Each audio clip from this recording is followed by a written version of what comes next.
part 2 of my Dragon Age 2 mini review. This is going to be about the story. Now, the story in Dragon Age 2 is, I think we can all agree, is a bit less epic than in Origins. And that's kind of important because I believe the goal of Dragon Age 2 is to make the story a lot more personal, and to make Hawke, a bit more rounded in character. In order to do that, they voiced the character and gave them, a certain personality. That's what happens when you have voiceovers for your character, is they do take a little bit of the freedom away from the player and from their own imagination, which, is a good and a bad thing. Personally, I really enjoyed how they took that, and I felt a lot more emotionally engaged in this game than in Dragon Age Origins, especially when it came to the family and what happens to each of the family members of Hawke's family. So in that sense, I think it really succeeded. Now, the other thing about Dragon Age 2 is it's not a continual story. Origins, it's basically just one event follows each other very closely, and so you just kind of live through the character within, I think it's a year or year and a half. In Dragon Age 2, it's a story told through the perspective of someone else, of a third party, of a storyteller that sometimes isn't always truthful to boot. And he cannot tell the whole story within 10 years. That would take way too long, and he probably doesn't even know everything that's happened in Hawke's life. He only knows the important bits that he heard about or was there to witness. So that's basically what you're going to see in the game, what you're going to play through. You're not going to see Hawke buy milk or something. Now, the companions in Dragon Age 2, to me, they were very connected to the story as opposed to just being, part of your fighting group. Like they were, in my opinion, in Dragon Age Origins, a lot of the companions that you picked up were just kind of there. And other than, I think, Alistair, basically, Alistair was very much tied to the story. In my opinion, Origins was pretty much about Alistair and Loghain and all these big figures. Leliana, Zevran, and Stan, and Shale, and who else? I mean, Oghren. Most of these guys, they didn't really need to be there at all. They were just kind of there for the ride and to, boost your fighting party, and that's about it. They did have personal quests, and that was cool. They did have little stories. That was also cool, but I did not find that they actually tied into the story. In Dragon Age 2, I believe that was a bit more believable. There are some companions like Fenris, which also didn't really have any point being there. If you look at the actual story and what's going on, Isabella is tied to the story. Isabella was very important. Anders is crucial to the story. Who else? I really appreciate that some of these central characters were tied into Hawke and tied into what was actually going to happen at the end of the story and what was, the whole storytelling was about. Basically, Cassandra is this Chantry seeker, special agent Cassandra, who's trying to find out the champion of Kirkwall because she believes the champion is fully responsible for what's happened. And she's found out... She's found Varric, who's a personal friend of the champion and a storyteller, Big Mouth, hey? And she's trying to get him to tell her what's really happened. And if, the champion was really responsible for all that. And you get to find out through playing the game and listening to Varric.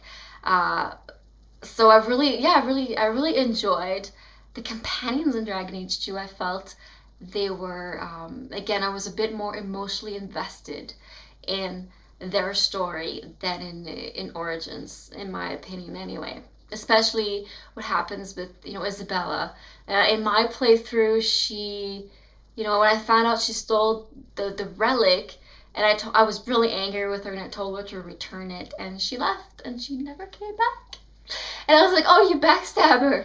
And that's awesome. And in some areas and some other playthroughs, I guess she does come back, depending on how you handle those conversations, which is fantastic. Another thing too is in Dragon Age 2, I found that your what you decided to do actually had a bit more impact than usual. I've always complained about Mass Effect and Origins, but mostly Mass Effect, that BioWare was always, oh, you've got choices, oh, your choices matter, and they change things, and they kind of do, but not really.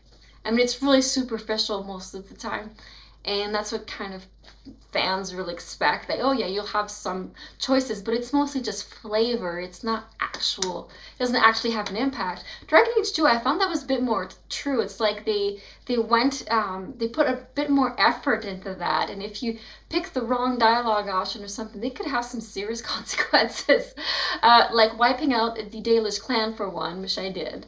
And I found out later that you have to choose, spoiler, you have to choose the last option and then they survive. But if you don't, they're dead. So in my playthrough, they didn't survive. And this happens with your sibling. The first one dies, you don't have a choice about that. The second time, there's a few things you can do differently to have them survive, even though they don't actually stay in your party, because Hawks are pretty damn powerful. You can't have too many Hawks in one party. And you really feel losing them. I've seen people comment on that. If you lose Bethany or Carver, it kind of brings down the party. You're like, wow, I'm not as hot stuff as I used to be. At least that's how I felt when Carver left. I was like, oh, I'm not as powerful anymore. Which, but it's kind of cool. And so yeah, there's some of the things that happened in the story is a lot darker. I found myself really creeped out, at least in one part, where it even gave me a nightmare because I was playing it before I went to sleep. But still, it was that, rarely had that happen in a video game. I think only once when I played Vampire the Masquerade Bloodlines was about the only time, and but I got really freaked out. But yeah, this was really good. The ending I found was really harsh, but it was awesome as well. This is David Gaider is the lead writer, and he's I don't know, I guess I'm not gonna call him a pessimist, but I think he really enjoys dark stories. And the fact that the whole Dragon Age series was supposed to be close to what was those novels called? Now I'm gonna forget. A song of Fire and Ice, I think. And it's pretty dark as well, and that's what Dragon Age should be, and I think Dragon Age 2 really drove that home. And I love the fact that there is no clear good and evil. There really isn't. Everybody's guilty. Everybody is to blame for everything that happens. There is no clear, oh, you're bad, or you're good, or there's no saints, there's no devils. It's just, that's how it is. And people do what they do because they are pushed to it. And a lot of the circumstances are out of their hands or are forced down by others. And even those people are victims. Everybody's a victim in this game. And I think, to me, that was beautiful because it's true. It's true of life, and it's true of a lot of things.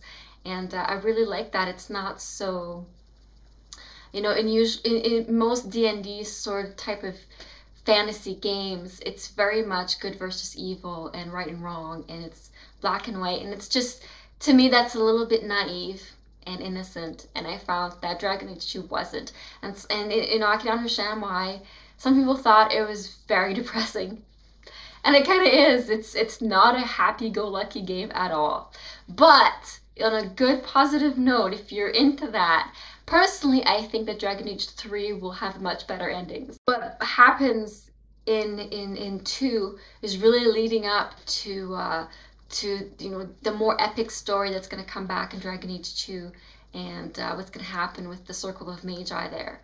Obviously, the mages are revolting now, and that's going to be a big part of Dragon Age 3, as well as the return of Miss Morgan and her little god baby. We'll get to see. So I'm really excited to see how all of those things are going to play together. The Illuvian mirrors. I think there's going to be something big happening with that. If you haven't played the Witch Hunt DLC for Dragon Age Origins, I really think you should get it. It doesn't answer questions like BioWare told you. I'm sorry, it doesn't. However, it does. It's a good prelude to Dragon Age 3, in my opinion. Maybe I'm wrong, but that's what I think it was. And I really enjoyed that DLC, even though it's so small. I'm not sure it's worth the money they're charging for it. But I don't know, maybe it's because I'm a fan of Morgan. I really enjoyed it, and I liked the hints and clues that they give us there. Okay, what else should I tell you about the story of Dragon Age 2? I think that's about it. It is so emotionally gut-wrenching, much more than Origins, although I remember being angry at the end of Origins as well. I'm like, how? This is how it ends? And in 2, it was kind of worse, but better in a way, depending on what you decided. I was romancing Anders, which if you play a mage romancing Anders, everything is just so personal. It is so personal and gut-wrenching. And at the end, I was like, I wanted to kill him at first, and then I was like, you know what? No, what you did was wrong, but it was right at the same time. So I know my hawk ran away with him, and I'm hoping this DLC coming out, expansion or something, that's going to let us help him out a bit with his problem and his little justice problem, and hopefully there's somewhat of a happy ending in the expansions itself. Maybe not, but I'm going off topic, but that's pretty much it. I thought the story in Dragon Age 2 was just a lot more appealing to me. I felt more immersed into it than in many games. I think Dragon Age 2 is actually personal favorite now. Maybe it's because I like rooting for the underdog. I know this a lot of people absolutely hate this game, and it's a sellout and all kinds of things. But I find that I really loved it. I was emotionally invested, and that's how I felt when I played Mass Effect 2. And I was really surprised when I played Mass Effect 2. I didn't think I could love a game more than Mass Effect 1, but then 2 came out and it was different, and people criticized it as well for being streamlined and for losing its RPG-ness. But I somehow was far more invested in that story than in Mass Effect 1. Maybe it's because it's darker, maybe I just like dark things, I don't know. But I don't think I do. I like happy, cute things too. So I think it's just the storytelling was just so much more visceral and so much more emotional and there. So anyway, Cadence come back from Mass Effect 3. I'm just saying. And so now that I'm ranting, I think I'm going to end this.